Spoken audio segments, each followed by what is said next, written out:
It was a perfect trip until we heard that Air Canada is going to shut down and we won't be able to go back to Montreal. Air Canada operations remain in limbo as flight attendants continue strike action despite the federal government's intervention. Meanwhile, Canadians who are stuck abroad are feeling the consequences, having to deal with the stress of cancelled flights and the financial uncertainty of paying for other accommodations out of pocket.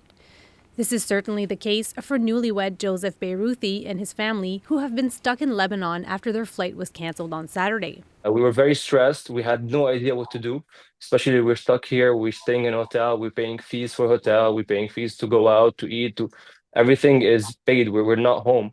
So we started to stress about all the stuff and all the people that came to Lebanon too with us to spend to be with us during the wedding.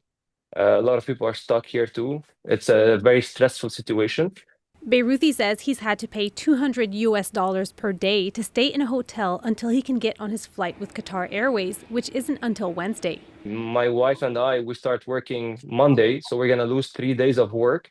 She's a pharmacist. I have to be on plant working, so we're gonna be losing 3 days of work. Where Air Canada is gonna go back on operating their flights now, but my flight is gone. It was on Saturday. So now I'm stuck here either way until Wednesday to be able to go back.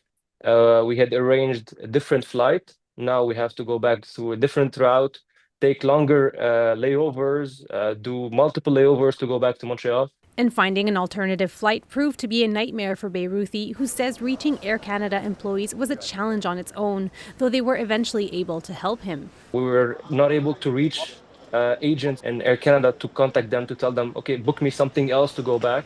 They would hang up the phone right away. We were not able to reach. This is the important part, being able to talk to all the people that are abroad and waiting for some information. Despite Beyrouthi's horrific experience, he is one of the lucky ones, as many are still left without flights, as the union representing Air Canada flight attendants confirmed to City News in a statement that they will not be following the government's directives, saying, "We will be challenging this blatantly unconstitutional order that violates the charter rights of 10,517 flight attendants, 70% of whom are women and 100% of whom are forced to do hours of unpaid work by their employer every time they come to work. We invite Air Canada back to the table to negotiate a fair deal rather than relying on the federal government to do their dirty work for them when bargaining gets a little bit tough.